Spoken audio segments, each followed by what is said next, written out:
me dijo que si podía hablar del futuro del trabajo. No sé en qué momento el concepto futuro del trabajo y Paco Pizarro encajan, pero bueno, como nunca le digo que no a nada, pues aquí estoy y espero más que contar, compartir, ¿no? Yo creo que ha sido la tónica de este evento, el compartir y sobre todo inspirar qué está pasando ahí fuera en términos de empleo y de trabajo y cómo eso nos afecta a los parques, ¿no? Cómo tenemos que renovar nuestro paquete de servicios y cómo tenemos que también renovar nuestras infraestructuras, que eso también a veces pues es más delicado porque es más caro, pero es cierto que probablemente algunas de nuestras infraestructuras pues tengan que cambiar, por lo menos a nosotros nos está pasando, ¿no? Y algunas de las compañías ya nos están pidiendo reconfiguraciones de los espacios. Si son grandes compañías, pues lo hacen ellos, pero en otras ocasiones probablemente tengamos que ser nosotros quienes acometamos pues cambios tanto en nuestro paquete de servicios, como decía. Hilo mucho con la presentación de esta mañana y con las mesas que ha habido hoy. Creo que es una sesión muy de resumen también, porque muchas cosas ya se han dicho, es lo malo de hablar el último, pero bueno, vamos a intentarlo. Muy bien. Bueno, ¿qué está pasando ahí fuera? Ahí fuera lo que está pasando es que estamos en un entorno VUCA. Ya todos conocemos este término, que son las siglas, el acrónimo en inglés de volátil, incierto, complejo y ambiguo. Ese es el entorno en el que nos tenemos que desenvolver. Ese es el entorno en el que tenemos que pensar, evolucionar, cambiar. Volátil porque las variables cambian constantemente, las variables van muy rápido. Lo que hoy, digamos, es una tendencia y una urgencia, pues probablemente mañana sea una burbuja y sea un crash. Y esto es una reflexión que podríamos aplicar a todos los agobios que tenemos en estos momentos con el talento tecnológico, que es una de las características que más van a determinar mi presentación, ¿no? En estos momentos muchas empresas nos piden un talento tecnológico al que no acceden. No sabemos hasta qué punto eso será una burbuja y pasado mañana pues no necesitan tanto talento tecnológico y hemos generado ahí un pool de gente que no necesitamos. Y eso tiene que ver con esa incertidumbre. No sabemos si la hiperdemanda que hay de digitalización, había unas previsiones de que se iba a digitalizar o que el sector de la digitalización de los procesos empresariales iba a crecer entre por 5 y por 8, según consultoras como Gartner, de aquí a 2025. Lo que ha hecho la pandemia ha sido un plan que teníamos hasta 2025, se ha cortado en el tiempo y de pronto ha habido toda una gran demanda de procesos de digitalización que ha topado con las capacidades productivas que se basan en el conocimiento tanto de las empresas, digamos, TIC, como también estamos viendo shock en logística, en transporte, en todo eso, y sobre todo lo que tiene que ver con el futuro del trabajo y con el talento es que un stock de profesionales que teníamos previsto generar en las universidades en los próximos 5 años, pues resulta que nos los han demandado hoy, ahora. Profesionales que no se forman de hoy para mañana porque requieren procesos de formación largos y costosos. Por tanto, en estos momentos tenemos un shock de demanda de talento tecnológico que condiciona mucho el crecimiento y el desempeño de nuestros polos, pero que al mismo tiempo son una oportunidad. Pero tampoco sabemos si ese crecimiento va a ser un crecimiento que luego se sostendrá en el tiempo o va a ser un crecimiento que una vez que pase este pico de digitalización vuelva a la normalidad. Por tanto, vivimos en un entorno incierto. Están pasando las cosas han cambiado de pronto, pero no sabemos cómo van a evolucionar. ¿Y todo por qué? Pues porque las cosas son muy complejos. ¿Qué significa complejo? ¿Difícil? No. Complejo significa que hay muchos agentes, muchas variables y muchas interrelaciones entre ellos. Es decir, los caminos nunca son directos, sino que hay múltiples interacciones. Por tanto, ahí la clave es aprender a interpretar los problemas, tener mucha capacidad de análisis. Son más importantes los porqués que la respuesta a esos porqués. Identificar por qué pasan las cosas, cuáles son los modelos causales de todo esto, más que las posibles consecuencias, porque las consecuencias, como decimos, pueden ser inciertas, indeterminadas. Yo creo que lo más importante es que seamos analíticos y que tengamos dominadas cuáles son los agentes que juegan en el tablero y cuáles son las relaciones que se producen entre ellos. Y por último, es un entorno ambiguo, es un entorno paradójico. Las cosas no son blancas o negras. Tenemos un problema y ese problema al mismo tiempo puede ser la solución. Decía Pierre Lavie, el filósofo francés de la tecnología, que la tecnología es el nuevo farmacón, ¿no? El farmacón es un palabra griego que es tanto el veneno como el antídoto. Entonces la tecnología puede ser el veneno para aquellas personas o aquellas organizaciones que no se adapten a la tecnología, pero al mismo tiempo es la solución para quien lo maneja bien y para quien se entiende bien en todo esto. Y esa ambigüedad, ese entorno paradójico en el que por un lado tenemos que descontaminar, pero sin que esa descontaminación o esa descarbonización suponga que frenemos la economía o que subamos los costes, nos encontramos ante un montón de retos que son ambiguos, que son paradójicos, y las soluciones no son evidentes, no son fáciles. Y ese es el entorno en el que nos movemos. Y necesitamos profesionales, necesitamos trabajadores, necesitamos personas que sean capaces de moverse en esos entornos. Y eso es realmente complicado, porque no es una cuestión solo de formación, es una cuestión de cultura. Yo siempre comparo el entorno VUCA a cuando vamos montados en un autobús urbano. Cuando vamos montados en un autobús urbano, todo se mueve y tienes que buscar la barra. La barra del autobús. Entonces lo que estamos buscando es la barra del autobús. ¿Cuál es la barra a la que tenemos que agarrarnos, ¿no? O cuál es esa agarradera que hay, ¿no? Que permite que ante una curva, ante un frenazo, ante cualquier imprevisto que puede surgir en la circulación, como vamos de pie, como nuestra base es pequeña, puede desestabilizarnos. Y ese es el entorno. ¿Cómo tienen que responder las organizaciones a este entorno? Ya me equivoco con esto. A ver si me hago con el mando. Lo primero es la estructura. La estructura va a cambiar de estructuras verticales, de estructuras jerárquicas, a estructuras muy planas, muy horizontales. En un contexto de talento, tú no puedes llegar a gobernar al talento como si fuera aquello un ejército. No es un ejército, es una comunidad, lo hablábamos esta mañana. Y en una comunidad lo que implica son relaciones muy de igual a igual, muy planas, ¿no? Hay un cierto igualitarismo en esas organizaciones y eso hay que saber gobernarlo. Los procesos han pasado de procesos de productividad, de contar unidades por minuto, de contar resultados demasiado cuantitativos, a procesos de calidad. ¿Y qué significa que una cosa tiene calidad? Calidad no quiere decir que sea robusto, que sea duro, ¿no? Que no se caiga. Calidad quiere decir que se adapta al cliente. Yo siempre le pregunto a los alumnos en clase, ¿qué tiene más calidad? ¿Un Volvo o un Dacia? Todo el mundo responde el Volvo, ¿no? Que es como no, eso es seguridad, que es distinto. ¿Qué calidad? El Dacia es el coche más vendido en España en el último año. ¿Por qué? Pues porque responde a las necesidades reales de un cliente. Eso es calidad. Por tanto, calidad quiere decir adaptación al cliente, satisfacción del cliente. El cliente pide eso, hay que darle eso. Y tenemos que ser capaces de no decirle, no, usted está equivocado, tenemos que darle esto. Y además, esto es que lo necesitamos porque si todo el mundo quiere lo mismo, hacemos modelo Ford y vamos sacando productividad, ¿no? Entonces hemos pasado de un modelo Ford a un modelo mucho más japonés, mucho más toyotista, mucho más de mejora continua, mucho más de adaptación al cliente, y eso requiere equipos que se fragmentan, que trabajan en pequeñas unidades. En los parques observaréis que las multinacionales están dividiendo a sus equipos en pequeñas unidades en círculos de calidad. Círculos que se orientan a un proyecto, que manejan su propio presupuesto, que tienen como una subestructura dentro de la estructura. Intentan impregnar del espíritu de las startups a equipos que están dentro de grandes corporaciones. Y nosotros tenemos que generar espacios que permitan trabajar así.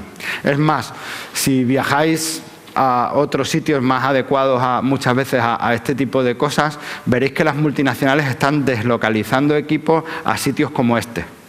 Entonces una multinacional te saca un equipo de I+D, lo saca de la fábrica, lo saca de donde está el día a día, la vorágine, la orientación a los resultados al cliente, y lo pone en un entorno creativo, para que estén rodeados de un entorno inspirador. Y luego tienen mecanismos para elevar ideas y propuestas al headquarter donde se toman las decisiones. Nosotros tenemos que estar también preparados para ir a las multinacionales, no a venderles 2.000 metros cuadrados, sino para venderles un espacio creativo, innovador, conectado con la universidad, conectado con el talento, que les va a permitir ser fuente de ideas frescas que luego pasarán a sus procesos internos de nuevos proyectos, ¿no? Y eso es lo que está pasando, porque el factor clave no está en la tecnología.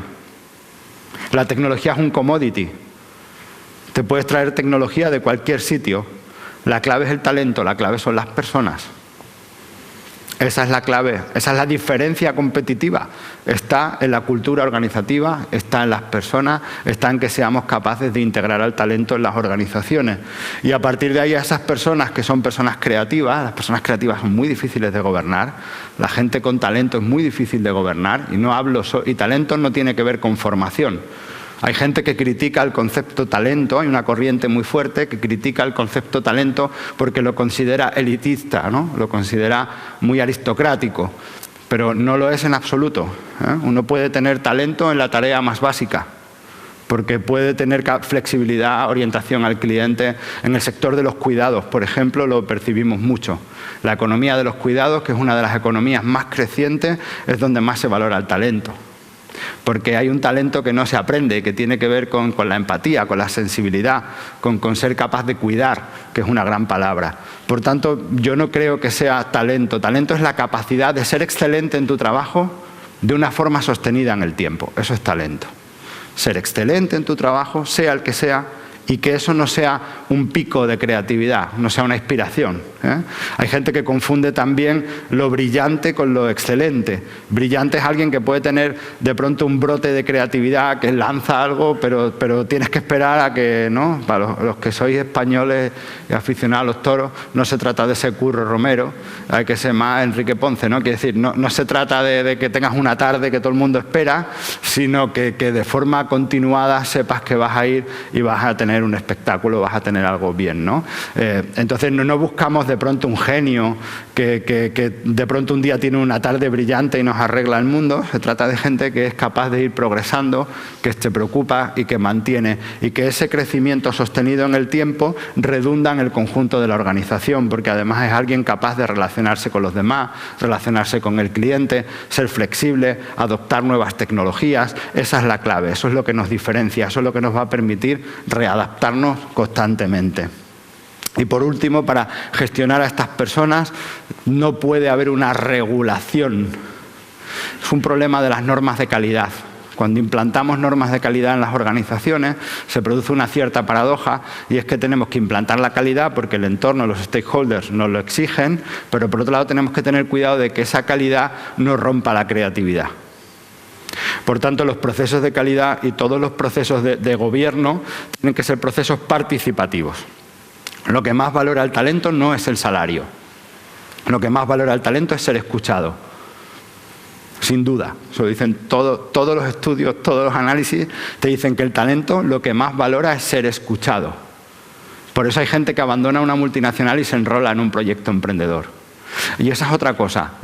Estamos todo el día pensando en los emprendedores, en el emprendimiento, en las startups, en scale-ups, unicornios. Tenemos que también trabajar con los estudiantes y con la comunidad, que hay un camino intermedio entre trabajar en una multinacional y ser emprendedor, que es trabajar para un emprendedor. Eso es una cosa que nosotros, por ejemplo, trabajamos mucho en la universidad. Lo hablábamos el otro día. ¿Cuántos emprendedores nos entran por promoción? Un 2%. ¿Cuánta gente puede optar a formar parte de ese equipo? Mucho más. Tienen que elegir, tienen que ser capaces de ser compañeros de viaje, porque sin equipo no hay proyecto. Sin equipo no hay líder, por definición. No te puedes liderar a ti mismo. Entonces, eso es una clave que también tenemos que eso. En definitiva y en resumen de esta primera parte. Dinamismo. El entorno se mueve muy deprisa. Globalización. La batalla por el talento es global. En estos momentos las compañías están buscando sitios donde podamos proveerles de talento. Cada vez tiene menos importancia las infraestructuras, la logística, la tecnología, y menos en Europa. Porque Europa, desde hace 30 años, y ahí los fondos europeos, que lo que han conseguido es que los fondos de cohesión regional lo que han hecho ha sido dotarnos de toda una red de nodos de conocimiento. Esto no es Estados Unidos, donde hay unos polos de conocimiento muy claros. Aquí hay una red distribuida de conocimiento. Esto es un modelo tremendamente europeo. Tenemos que ser capaces de conectar la red y de ser un nodo inteligente dentro de la red. Por tanto, se trata también de verticalizarse, de especializarse en algo y que ser reconocidos como generadores de talento y de conocimiento especializado en algo que probablemente tendrá que ver con nuestros recursos naturales, con nuestras infraestructuras, etcétera, etcétera. Pero esto va a ser muy importante porque la batalla es global y en una batalla global no se puede ser generalista. Es imposible. Y por último, la centralidad de la persona. La centralidad de la persona como cliente, la centralidad de la persona como trabajador, la centralidad de la persona como stakeholder, como colaborador, etcétera, etcétera. Esa es la clave. Tenemos que pensar en humano. Tenemos que hacer las cosas a escala humana. Tener en cuenta que la ola de las TICs, la ola de las tecnologías de la información y la comunicación, de las ICTs, es una ola que ya está pasando como ola de innovación. Ahora viene la ola verde, la ola bio. ¿Y por qué ha pasado la ola TIC cuando todavía nos queda mucho por desarrollar probablemente? Porque hemos llegado al límite de la usabilidad. ¿Alguien tiene gafas de Google? Nadie tiene gafas de Google.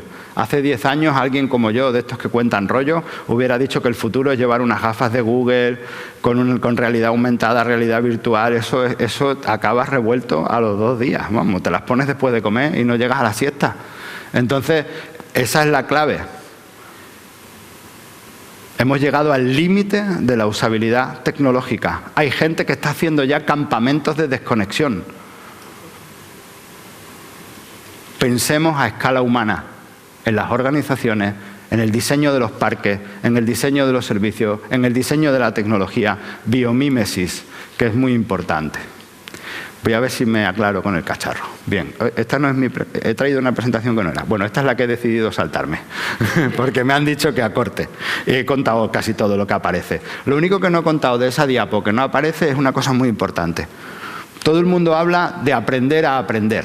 Cuando se hace una entrevista de trabajo, todo el mundo dice, yo de esto no sé mucho, pero yo aprendo lo que sea. En la revolución del conocimiento, lo que me importa no es gente que sepa aprender. Vale, bien, se supone que si estás aquí y has llegado a cierto nivel es que sabes aprender. Lo importante es aprender a enseñar. Necesitamos gente en las organizaciones que sea capaz de transmitir el conocimiento que ha adquirido, de compartir y de generar nuevo conocimiento a base de eso. Entonces, la revolución de aprender a aprender. Bien, ¿cómo se gobiernan estos recursos humanos? El rol del director de recursos humanos, el rol empezó siendo el jefe de personal. ¿Os acordáis del jefe de personal de los años 60? Era alguien que aplicaba normas.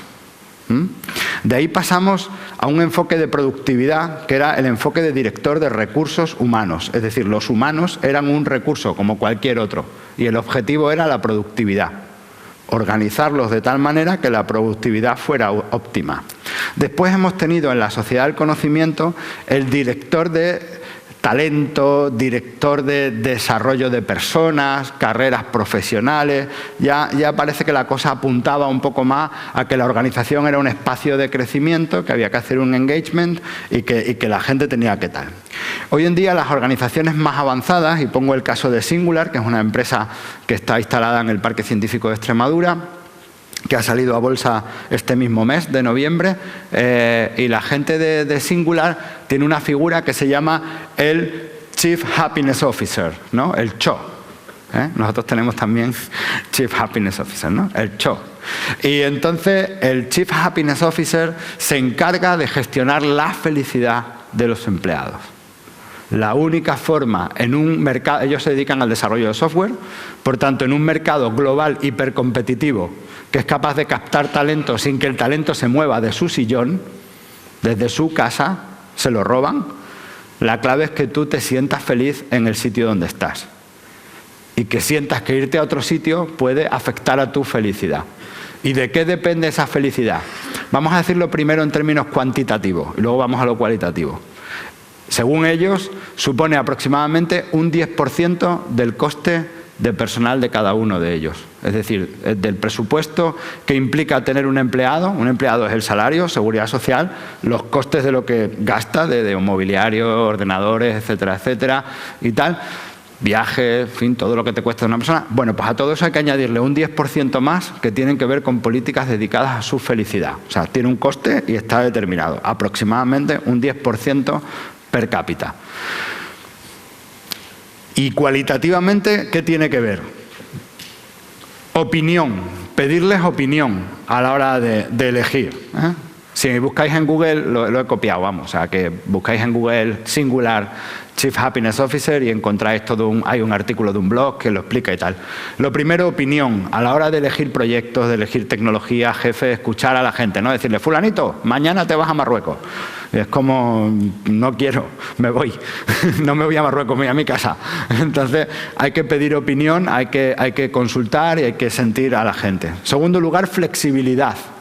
La flexibilidad es la palabra clave del nuevo mercado de trabajo. El famoso concepto de flexiseguridad que decían los austriacos y en general el futuro del trabajo se llama flexibilidad. Ese sería el resumen de la ponencia, luego pues, nos enredamos todo el tiempo que queráis, pero el futuro del trabajo es la flexibilidad. Acciones basadas en datos, las cosas no son sí porque sí. Tenemos que tener un scoreboard, tenemos que saber todos cómo vamos, tenemos que participar de la evolución global de la compañía, los famosos los KPIs, los OKR, sobre todo, son tendencias de gestión de personas, que son tendencias por objetivos. La diferencia entre los OKR y los objetivos es que la dirección por objetivos normalmente está apoyada con bonus y los OKR no. Los OKR tienen que ver con lo que incluye tu salario. ¿De acuerdo? Entonces, la clave de los OKR es que son objetivos a corto plazo que se van cumpliendo y se van monitorizando en tiempo real. O sea, no son objetivos en plan estratégico, sino que son objetivos muy operativos, muy a corto plazo, muy por proyecto y que te van haciendo un acicate. ¿Os acordáis de la charla de esta mañana que nos decían que el talento tiene que ser un poquito vago? Y todos nos hemos quedado así como sorprendidos. Ha dicho que tienen que ser un poquito vagos. Es para poder aplicar estas cosas. Entonces tienes que ponerles una... Si tienes un estajanovista, eso es ingobernable. Un tío todo el día trabajando, eso es una... Vamos, eso que calor, ¿no?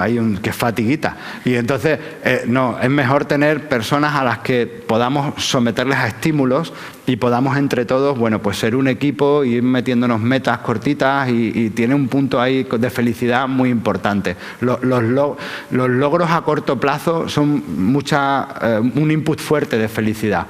Si tú si tú siempre estás trabajando, siempre estás agobiado, aunque hagas mucho, ¿no? Y entonces, bueno, cuando alguien tiene ansia de descansar, de parar, el conseguir y parar y tal, esos son inputs de felicidad muy interesantes. Transparencia, muy importante. Mirad, la comunicación es como el agua. El otro día me decía el alcalde de uno de estos pueblos que se han inundado en Extremadura hace poco, le decíamos, madre mía la que habéis tenido con las inundaciones. Dice, cuando llueve el río saca las escrituras, ¿no? Entonces el río el agua siempre saca las escrituras, ¿no? Es decir, yo pasaba por aquí, me habéis desviado, si llueve mucho yo vuelvo a pasar por mi sitio, ¿no? La información es igual. La información siempre, si no la canalizas, va a buscar su agua, ¿no? Entonces, si no eres transparente con lo que está pasando en la organización, con lo que sucede, con lo que sea, la gente que es crítica, que no es adocenada, que es talentosa, va a empezar a especular y van a empezar a generar corrientes de innovación, de información paralelas, ¿no? La información, la transparencia es muy importante, la escucha continua. Que la misión y los valores de la compañía sean compatibles con la felicidad, que la gente no sienta problemas de conciencia por estar en los sitios de ningún tipo, ya no hablo solo de conciencia religiosa, que también, ¿no? El respeto a los valores y las creencias personales, ser espacios plurales, espacios donde puedan caber gente de diferentes culturas, de diferentes países. Eso es lo que está pasando, los entornos son cada vez más globales en cualquier sitio, entonces tiene que haber entornos muy agradables a la forma de pensar que tiene cada uno y las políticas de la organización tienen que permitirte, bueno, pues no pensar que estás fallándole a tu familia o que le estás fallando a tus valores, a tu región, a tu lo que sea, ¿no? Cualquiera que sean tus identidades, que cada vez tenemos más identidades, que eso es otra cosa muy curiosa, ¿no? Las fuentes de identidad cada vez son más plurales y cada uno se siente identificado con determinadas cosas, ¿no? Intentemos tener identidades que sean muy de valores universales, y etcétera, y transmitir todo eso en proyectos organizativos, ¿no? Y lo mismo pasa con los ecosistemas. Los ecosistemas normalmente hay que definirlos, hay que poner un relato del ecosistema por aquello que decíamos de la globalidad. Bien, pues que ese ecosistema sea un ecosistema de contribución, que sea atractivo, que a uno le apetezca participar de un proyecto que supone una aportación a una mejora global o a un reto global, la orientación a los retos que decían esta mañana. Todo eso mueve a la gente, más allá que el salario. Eso es una de las grandes características de lo que está pasando. De hecho, aunque la productividad se ha disparado, los salarios han bajado proporcionalmente. O sea, la productividad se ha disparado un 400% con respecto a los años 70, pero si actualizamos los salarios de 1970 a hoy, han bajado 100 y pico %. Por tanto, sí, 112. Si actualizáramos el dinero, a día de hoy, cogemos el dinero y lo actualizamos. No quiere decir que es lo que ganabas ahora. En términos reales, no en términos nominales. Proporcionalmente, la escala de crecimiento. Es decir, ganamos menos de lo que nos parece. Otra cosa es que vivamos mejor. Por la tecnología, por los medios, por los servicios públicos, por determinadas cosas. Pero es verdad que aumentamos la productividad exponencialmente y los salarios aritméticamente por el IPC. Entonces, pues vamos creciendo relativamente poco. Por tanto, el salario no mueve tanto como parece, ¿eh? Y es más, también se dice que la gente que se mueve por salario no suele hacer carrera.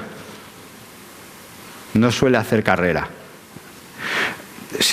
Ahora mismo lo estamos viviendo con la tecnología. Ahora con el teletrabajo la gente se está robando trabajo. El otro día me contaba una empresa, me decía, mira, un chaval, un estudiante, informática, acababa de terminar la carrera, le habían dado una beca, esa beca se había convertido en su primer empleo, con 1 año y medio de experiencia estaba en un salario de aproximadamente 21.000 euros como tester, y llega el teletrabajo, llega la pandemia, el teletrabajo, y una empresa alemana lo ficha por 27.000 euros. Entonces el empresario dice, por este chaval no me renta pagar 27.000 euros. No es tan bueno, me decía, pero se ha obcecado. Esa empresa de la que hablamos es una empresa donde la CEO, la directora de operaciones, era becaria. Es decir, tienen muy integrados los planes de carrera. Este chico de pronto ha cortado su plan de carrera y ha empezado a venderse con tan solo 22 o 23 años al mejor postor, que le ha contratado por un pico de producción. Si el pico es tester, ni siquiera es un experto en software crítico. Es decir, si en un momento determinado el pico de producción se acaba y tú quieres volver al sitio de antes, te van a decir no, porque me traicionaste. ¿De acuerdo? La lealtad, la vinculación, el engagement con el proyecto, salvo que seas muy brillante, se nota, ¿no? Por tanto, hay que valorar. El talento empieza a tener también a veces luces de largo plazo y que le apetezca estar en los sitios. Tolerancia al error. Importantísimo para la innovación, la tolerancia al error. Tenemos que estar en entornos que toleren el fracaso, que toleren el error. Porque además en un entorno de volatilidad, como habíamos hablado antes, lo más normal es equivocarse. Lo más normal es equivocarse. El otro día venía mi niño pequeño llorando porque había perdido jugando al parchís con su hermano. Y yo le dije, pues acostúmbrate porque es lo que te va a pasar la mayor parte de las veces. O sea, ganar es de vez en cuando. Lo más normal es perder. Lo más normal es equivocarse y en procesos altamente innovadores mucho más. Por tanto, la tolerancia al error dentro de las organizaciones, que se conviertan a capitalizarlos como aprendizaje, eso es importantísimo y eso retiene. Y por último, y más importante, buscar ambientes de trabajo cordiales. Vamos a trabajar en equipos que van a ser multiculturales, multidisciplinares. El otro día me decían, esta misma empresa, que estaban trabajando en un proyecto para el BBVA, para el banco, en el que para un producto había gente de 5 empresas. O sea, estaban desarrollando una nueva adaptación de un sistema informático del banco, no sé qué, y para esa adaptación había gente de 5 empresas, porque cada uno de ellos eran expertos en una tecnología concreta y la estaban implantando. Por tanto, tiene que haber gente capaz de trabajar con otros y de cambiar de equipo de trabajo con la misma amabilidad, con el mismo entorno y ser capaces de ser gente, bueno, capaz de estar con otros, ¿eh? Y esto es muy importante. Vamos avanzando, que además me han dicho que recorte. Innovación y empleo. ¿Qué está pasando por ahí fuera, no? Mirad, aquí hay un dato, lamento no haber encontrado el dato de Portugal, os prometo que llevo toda la mañana buscándolo, ¿vale? Es un dato del informe Cotec que correlaciona innovación y empleo. Y se observa un dato de España muy interesante. Y es que esto es el nivel de formación del mercado laboral, ¿no? En el mercado laboral, los trabajadores, no hace falta que lo leáis, yo os lo explico.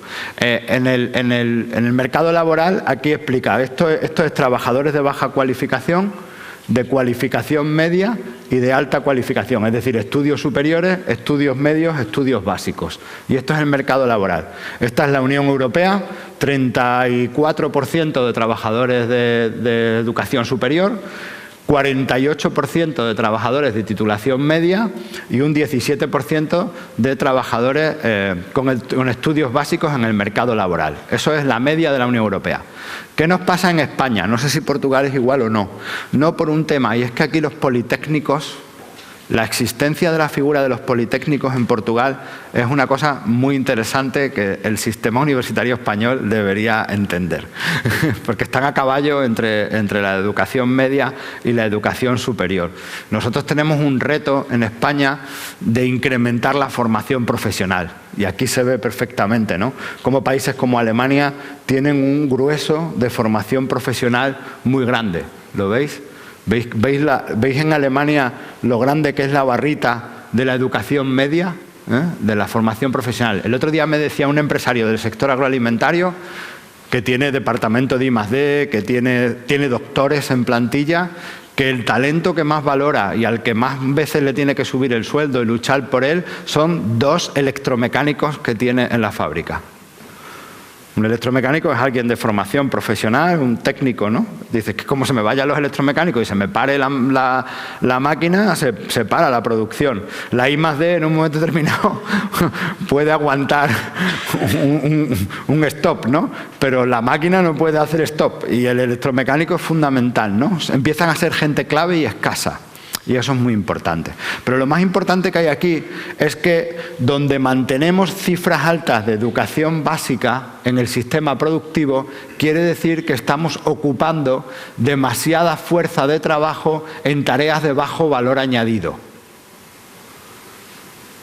Por tanto, el incremento de valor añadido implica una menor necesidad de personas de baja cualificación. Aquí la importancia que tiene en España el sector turismo, el sector servicios y demás, hace que tengamos ahí. Una de las cosas que nos pasó con el boom de la construcción fue que tuvimos un efecto clouding out de talento. Había estudiantes que cuando se iban a decir yo estoy trabajando en la construcción y cobro 4.000 euros por hacer encofrado, ¿no? Por hacer cemento, y resulta que este desgraciado que está estudiando va a ser un miliurista. Entonces, el coste de oportunidad era muy alto y entonces se produjo un efecto clouding out, un efecto, digamos, desplazamiento de gente que tenía que haber entrado en el sector educativo y no entró porque racionalmente, en coste-beneficio, no les compensaba. Entonces, ¿Y pensó en el corto plazo? Correcto, pensaron en el corto plazo, tenían una oportunidad a corto plazo en una actividad de bajo valor añadido, temporal en el tiempo, cíclica, y ahí se quedaron. Por lo tanto, es importante que vayamos reduciendo esto. Pero ojo, reducir, fijaros esta enseñanza comparativa con Alemania, reducir el personal empleado de baja cualificación no quiere decir tener más universitarios. Tenemos más universitarios que Alemania. Tenemos más universitarios que Alemania. Lo que no tenemos es gente de titulación media. Y esta es la clave. Esta es la clave. Si queremos incrementar. Porque la tecnología además suele polarizar bastante. La tecnología suele polarizar bastante los mercados laborales. Entonces es importante que trabajemos ese tipo de cosas. Este informe os lo recomiendo, aunque sea de 2018 y le haya pasado un COVID por encima. Creemos que más o menos hemos recuperado cierta normalidad. No hemos aprendido tanto del COVID como se decía. El COVID nos va a enseñar muchas cosas, decía la gente. No hemos aprendido nada. Estábamos deseando vernos, cenar juntos, montarnos en el barco y todo el rollo. O sea, esto virtual, hubiéramos estado haciendo 1000 cosas, hubiéramos dejado aquello puesto y nos habrían llamado por teléfono, hubiéramos tenido una reunión y no hubiéramos estado a lo que tenemos que estar, ¿no?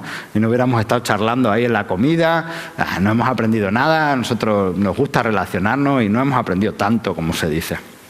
Algo habremos aprendido, pero no tanto. Este informe es muy interesante. The Future of the Jobs Report de 2018, que es del Foro Económico Mundial.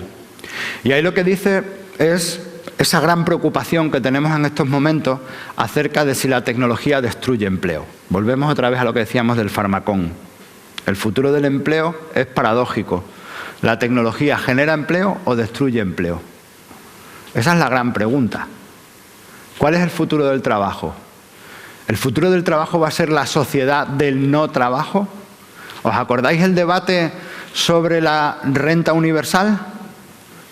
Que en Estocolmo, ¿dónde fue? En Finlandia creo que hicieron un experimento muy interesante, el experimento de la renta universal de Finlandia. Podéis buscarlo en El País, lo siguieron bastante y hay varios artículos consecutivos sobre la renta universal. Hubo un momento en el que alguien pensó que con una gran digitalización habría un 20% de personas que no trabajarían nunca. No serían capaces de adaptarse o libremente optarían por no trabajar. ¿Y cómo íbamos a paliar eso? ¿Iban a pagar seguridad social los robots? ¿Iban a contribuir los robots a la bolsa de la seguridad social o a la bolsa de los impuestos con la que podríamos pagar una renta universal a ese 20% de personas que no entran en el mercado laboral por las exigencias crecientes que tiene el mercado laboral en términos de habilidades transversales y de habilidades de digitalización? ¿Les íbamos a exigir hacer trabajo social a cambio de esa renta universal? ¿O simplemente con que tuvieran una renta y contribuyesen al PIB vía consumo y al PIB vía cuidados, a la economía, digamos, esa economía no monetaria que tiene que ver con los cuidados y que contribuye a la calidad de vida, pero que no está retribuida? Todo eso estaba ahí en el debate de la sociedad del no trabajo. Una sociedad que asumía, sin culpabilizar, asumiendo un rol que había personas que decidían no trabajar y que teníamos que integrar en el sistema como un pack. Y que ese grupo iba a crecer a medida que crecía la digitalización, la robotización y que ganábamos productividad vía tecnología y no vía salarios. Si queremos competir con China, tenemos que reindustrializar Europa. Pero para poder reindustrializar Europa tenemos que ser competitivos con los otros agentes. Para ser competitivos el factor inmediato tendría que ser salarial, pero no. Tenemos que hacerlo por la vía de lo verde y de lo digital. Unos estándares de calidad que nos diferencian y una productividad vía tecnología. Pero esa productividad vía tecnología desplazaría empleos. Bueno, ahí hay ciertas reflexiones. Por ejemplo, el sector industrial en Europa ha vuelto a generar empleo en 2016 desde 1996. O sea, desde 1996 hasta 2016, durante 20 años, el sector industrial europeo ha estado destruyendo empleo. Y a partir de 2016 vuelve a generar empleo. ¿Pero qué empleo genera? Servitización. Marketing, finanzas, ingeniería, computación. Esos son los empleos que está generando por primera vez después de 20 años el sector industrial. Y esto es muy interesante, ese dato, ¿no? Entonces, todo eso nos está pasando. Es verdad que la automatización eliminará 75 millones de empleos, pero generará 133 millones de nuevas funciones. Parece que el saldo de la robotización es positivo. Entre otras cosas, porque gracias a la robotización vamos a tener una industria que ahora no está. ¿Dónde está la fábrica? No, no está. Mañana hay un robot con 5 humanos. Donde antes hubiera habido 300, pero es que esos 300 no estaban, porque ya habíamos desindustrializado en los años 80 y 90. Europa desindustrializó en los años 80 y 90. Si volvemos a traer industria, y gracias a la robotización, vamos a tener unos empleos que antes no teníamos. ¿Pero qué tipo de empleo van a ser? Empleos tecnológicos o vinculados, y logísticos, muy importante, ¿vale? que no se me olvida la logística, que es, digamos, el gran caballo de batalla, ¿no? Le decía, hay alguien que dice que la gente pasó del paro a la furgoneta. Entonces, es importante que la logística sí es verdad que nos genera ahí una balsa de empleos de baja cualificación, por decirlo de alguna manera, que pueden ser una salida bien interesante. ¿Qué tecnologías impulsan el cambio? Y los parques tenemos que tenerlas. Tienen que incorporarse a nuestro catálogo de facilities. Internet móvil de alta velocidad, 5G. Estamos haciendo pilotos 5G, estamos siendo lugares, como tuvimos Internet en los 90, que no tenía nadie, nosotros vamos a empezar a tener pilotos 5G, Internet de las cosas, todo sensorizado, todo generado de datos, todo conectado, inteligencia artificial, machine learning, ¿no? Que las máquinas aprendan, que seamos capaces de operar por datos, anticiparnos, con todo el problema ético que supone. Atentos al problema ético. Emergen también desde las humanidades trabajos que tienen que ver con la ética y con las humanidades aplicadas a la tecnología. Tenemos que hibridar en los estudios de humanidades, tenemos que ser capaces de hibridar en los estudios de humanidades, ¿no? Y ahí ya vamos teniendo nosotros también en el parque alguna iniciativa de gente que se está dedicando a ética de todos los procesos. La ética va a ser también una nueva fuente de negocio que tiene que ver con lo de la centralidad de la persona, que tiene que ver con el factor humano relacionado con la tecnología, el Big Data, tecnología, la nube, la computación de alto rendimiento. Pero hay también tendencias socioeconómicas, ¿no? La expansión de la educación en las clases medias, sobre todo en los países más desarrollados. Sigue siendo la educación el caballo de batalla. Pero es importante que en la educación haya... Mi principal preocupación con la educación tiene que ver con que no haya desajustes, desequilibrios entre oferta y demanda. Con que no haya asimetrías de información y, por tanto, fallos de mercado en el mercado del conocimiento, en el mercado de trabajo. El mercado de trabajo en estos momentos tiene desequilibrio. Tiene un desequilibrio entre oferta y demanda. Por un lado tenemos un montón de posiciones que no se cubren y por otro lado seguimos teniendo en algunos mercados unos niveles de desempleo muy altos. ¿Tenemos un desequilibrio? Claro. Y ese desequilibrio es una asimetría de información. ¿Y dónde se produce esa asimetría de información? Lo hablábamos antes. Probablemente en el bachillerato. Probablemente en la edad en que alguien tiene que tomar una decisión.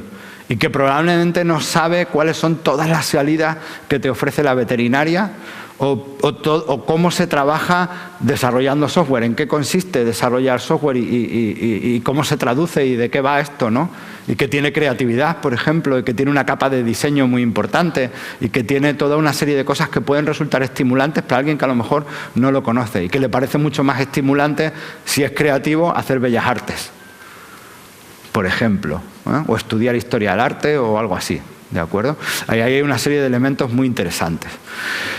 También la economía global más verde a través de los avances de la biotecnología. La ola bio es la próxima. Lo próximo que viene es la integración entre la tecnología y la biología. Las hibridaciones. Ahí va a estar, the next big thing, estará en lo biotech, aplicado a los grandes retos que tenemos en sostenibilidad. Y ese tipo de gente también tenemos que ir preparándonos para esa próxima ola. Tenemos que ser capaces de anticiparnos. En términos de trabajo, hablamos del futuro del trabajo, pero si no nos hemos hecho con el pasado del trabajo. Si estamos resolviendo el presente del trabajo. Y es que no, el otro día me dijo una multinacional que está instalada en el parque que tenía un plan de crecimiento de 200. Y digo, pues no sé dónde lo vamos a sacar. Digo, porque ayer hablé con otro que quería 50.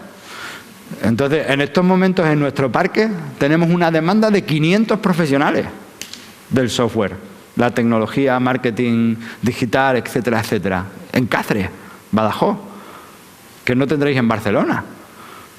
Entonces, estamos hablando del futuro del trabajo, pero si tenemos un presente del trabajo que no nos hacemos con él. Entonces tenemos que anticiparnos a las tendencias, tenemos que saber cuáles son los próximos perfiles que se van a demandar, quiénes los van a demandar, por qué. Tenemos que ser capaces de terminar la formación y la educación dentro de la empresa. Tenemos que tener una formación universitaria que te sirva para 30 años en un entorno cambiante, a ver cómo hacemos eso. Hay una competición fuerte donde los chavales eligen programas educativos que son muy sexys. Pero es que a lo mejor mañana, si no has estudiado suficientes elementos básicos, no vas a ser capaces de adaptarte a la nueva tecnología.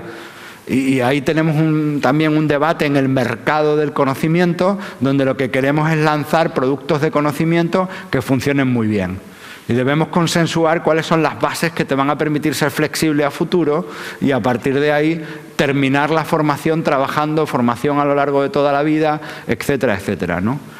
Mi profesor de recursos humanos, el que me enseñó todo esto que os estoy contando, José María Gasalla, era ingeniero aeronáutico y siempre nos lo contaba. Y yo soy ingeniero aeronáutico, ¿no? Entonces, bueno, pues esa es la clave, ¿no? Lo que has estudiado no te determina. Hay gente que termina la carrera, viene a verme y me dice, soy ingeniero. No, has estudiado ingeniería. Ahora veremos si eres ingeniero o no lo eres. La persona que, yo siempre lo cuento, ¿no? La persona que más sabe de tecnología en nuestro equipo es licenciado en Historia. Tú lo conoces. Y es filósofo de la tecnología. Y es el que mejor comprende, el que tiene una visión con H intercalada más comprensiva de la tecnología. Y estas cosas son pasando. Estoy terminando ya. El COVID nos ha arrasado, todo esto que os he contado es pre-COVID y ahora resulta que nos ha venido el COVID, como decía, no nos hacemos. Porque ¿qué ha pasado? El teletrabajo, el trabajo remoto. El teletrabajo en determinados sectores nos ha irrumpido en los parques y además a los parques nos ha afectado mucho. Porque tenemos mucho peso del sector TIC, del sector del software y demás, y del marketing digital, y tenemos mucho peso de ese tipo instalado en nuestras oficinas. Y nos ha afectado, nos hemos vuelto locos. Enseñamos el parque a las visitas y están todas las oficinas vacías. Vienen las visitas, ven que te voy a enseñar el parque. Aquí hay una empresa fantástica, lo que pasa es que ahora no están. Y lo más grave es que resulta que un 75% de la gente, bueno, un 50% de la gente está feliz en el teletrabajo. Y luego hay un 25% más que, bueno, vale, ni fu ni fa. Y solamente hay un 25% que quiere volver a toda costa a la oficina, porque no quieren estar en casa, ¿no? Sabéis que hay gente que dice aquello de como en la calle, en ninguna parte. Entonces, bueno, siempre hay un 25%, pero el 75% ha estado bien en casa. Ha aprendido a trabajar de otra manera, con otros horarios, conciliando, en pantuflas. A un amigo mío le pasó que estaba, esto es una historia real, a un amigo mío le pasó que estaba es director financiero y estaba en una reunión de presupuestos y demás y su colaboradora le dijo, ten cuidado porque detrás de ti tiene un espejo y se ve que estás en calzoncillo. Entonces llevaba la camisa, la corbata, pero estaba en calzoncillo, tan a gusto en su casa. Y entonces, pues eso ha pasado, ¿no? Y entonces pues, estaba a gusto la gente. Entonces, lo cierto y verdad es que hay algunos informes que dicen que aproximadamente un 60% de la gente quiere volver a un semipresencial. Si volvemos a un semipresencial, ¿qué tipo de actividades haremos en la oficina? Relacionales. Para tareas de fondo y de concentración, a casa. ¿A qué vamos a la oficina? Reuniones de equipos, kick-off, puestas en marcha, tal, ese tipo de cosas. ¿Qué tipo de oficinas vamos a necesitar? Otro tipo de oficina. Y tenemos que ser capaces de flexibilizar. Algunas multinacionales están imponiendo el 50% como norma. Y hay otras multinacionales que lo que están diciendo es que el que quiera que venga. Y entonces han reconfigurado sus oficinas con 3 espacios. Un espacio de coworking, de asiento caliente, con muchas salas de reuniones y, muy importante, un gran espacio de formación para poder hacer input de formación. La gente va a la empresa a formarse y a poner en marcha nuevas cosas.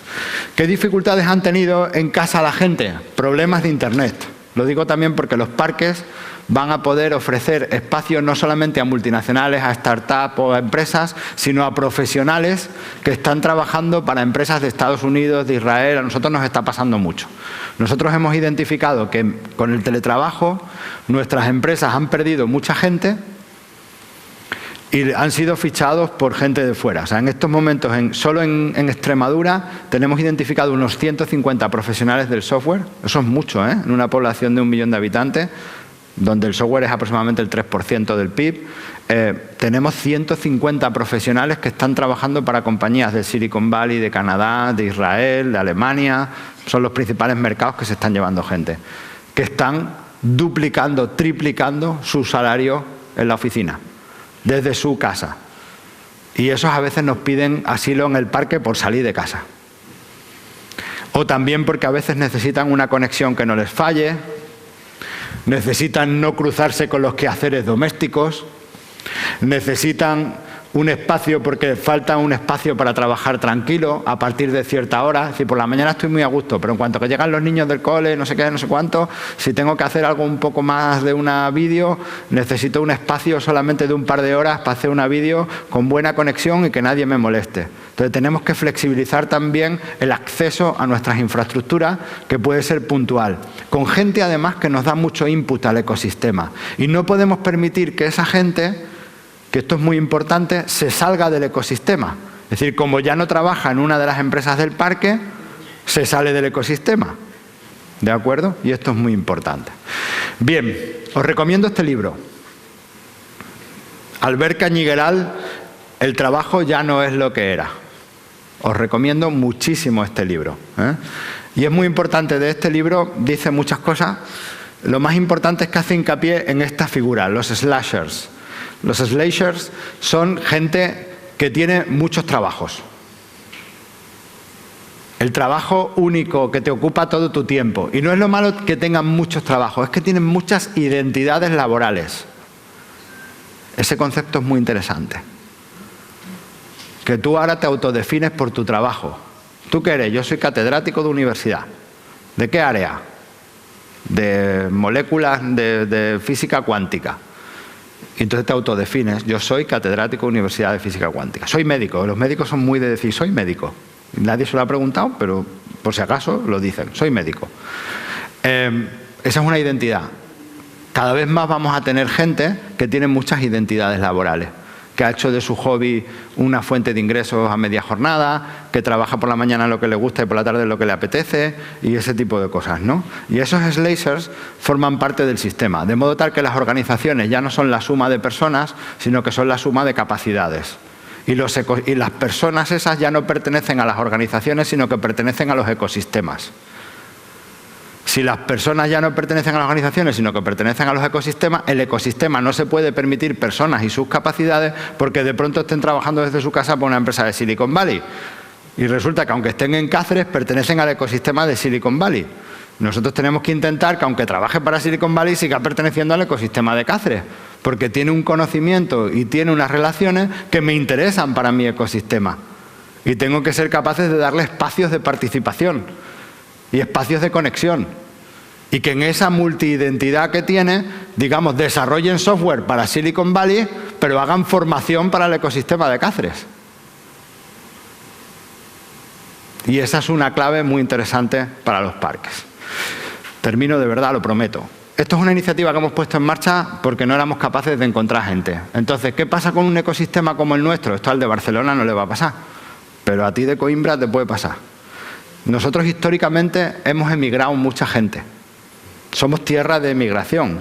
Portugal es tierra de emigración. Solo tienes que montarte en un taxi en Luxemburgo. ¿De acuerdo? Si tú te montas en un taxi en Luxemburgo, te hablan en portugués. Seguro, 100%. Un 30% de los portugueses han vuelto a Portugal. De los portugueses que estaban fuera. Aplauso para Portugal. Ha logrado que un 30% de la fuerza que había exportado vuelva al país en los últimos años. Eso es un dato. Todos tenemos el reto, nosotros tenemos el reto de retornar talento. Mucha gente, la pandemia ha sido una clave para valorar un concepto que se llama calidad de vida, que es un concepto indeterminado, pero que todo el mundo sabe de lo que estamos hablando. Y mucho más ahora. Y ese concepto tenemos que empaquetarlo. Y tenemos que incorporarlo al ecosistema. Los de Málaga lo han hecho muy bien. Porque es que todo el mundo entiende lo que significa calidad de vida en Málaga. Y todo el mundo dice, tenemos un congreso en Málaga y voy a echar el bañado, por si acaso, ¿no? A lo mejor luego no nos bañamos, pero yo por si acaso lo voy a echar. Imagínate que me sobra una hora y me doy un baño, ¿no? Bien, pues esa es la clave y nosotros estamos ahí movilizando. Una cosa muy importante, veis aquí que hay una pestaña de conocimiento. Nosotros estamos intentando coordinar todas las acciones de formación en Digital Skills que hay a nuestro alrededor. Queremos ser el catálogo de las Digital Skills. O sea, yo te digo, ay, si supieras programar, ¿tendrías empleo? Pero no me digas si supiera programar tendría empleo. Dame una solución para aprender a programar en 6 semanas. Bueno, es que programar va a ser muy difícil. Bueno, pues marketing digital o diseño o miles de actividades que hay en la pirámide del software. Por tanto, seamos capaces de entender también la cadena de valor de los sectores emergentes, trocearla por profesiones y ser capaces de generar inputs de formación que permitan a la gente incorporarse a ese sector y una vez dentro ir escalando en sus habilidades. Y nosotros tenemos que ser capaces de, con la Cámara de Comercio, con las escuelas de formación privada, con diferentes programas europeos, con el Servicio Público de Empleo, con toda esa gente, ir integrando un catálogo de oportunidades de formación. No hace falta que lo hagamos todos nosotros, ¿eh? Somos un ecosistema. Nuestro trabajo es integrar todo eso, ofrecerlo y eso sí, ser la ventanilla. Y por último, rediseño de los espacios de trabajo. Tenemos que crear, ya lo he anticipado. Hay una encuesta, todos son recomendaciones para que profundicéis. Informe Smart Workplaces, está hecho por una consultora de real estate, muy interesante, y hay un informe que es Smart Workplaces, cómo crear un entorno inteligente para tu fuerza de trabajo. Han hecho una encuesta a directivos, tal. ¿Qué pide la gente? Lo primero, espacios inspiradores. Tenemos que crear espacios inspiradores, eso ya lo sabíamos, césped artificial, las frases en las paredes, en fin, los banquitos fuera, paquetes del sol, eso ya lo sabemos. Espacios para compartir, eso lo hemos aprendido. Siguiente cosa, ni abierto ni cerrado. ¿Qué hacemos con los cubículos? Seguimos teniendo cubículos. Es que se alquilan muy bien, porque no hay otra cosa. Hola, no hay otra cosa. Viene alguien, le ofreces lo que hay y te lo coge. Pero no es eso no quiere decir que sea lo que más le guste, pasar su vida en un espacio de 13 metros cuadrados sin ventana con un split de aire acondicionado. Es lo que estamos ofreciendo. ¿Sí o no? ¿Quién tiene eso que acabo de decir en su parque? ¿Quién tiene un espacio de 13 metros cuadrados sin ventana? No seáis tímidos, tenéis un espacio de 13 metros cuadrados sin ventana. Todos lo tenemos, no pasa nada. La gente quiere espacios semiabiertos. Espacios que no sean ni abiertos ni cerrados. Ni trabajar todos en un coworking, ni tener un despacho de 13 metros sin ventana. Tenemos que intentar jugar con mamparas, con espacios donde tengas un cierto que te permita hacer una videocall, pero estar con otros, ¿no? Importante también las cabinas de llamadas. Esto lo hemos descubierto ahora. Hay empresas que venden soluciones muy chulas de cabinas para hacer videollamadas, ¿no? Y las pones en un sitio diáfano, colocas unas cuantas, ¿no? Y queda muy bien. Muchas salas de innovación y salas para trabajar en equipo. ¿A qué vamos a la oficina? A trabajar en equipo. El hot desking, el hecho de que seamos capaces de movernos, de que tú no tengas tu sitio con la foto de tus niños, la taza, todo eso fuera. O sea, llegamos allí, enchufamos y la taza y la foto de los niños en casa. Espacios asociados a los beneficios sociales. A cuidarse, a la calidad de vida, al bienestar.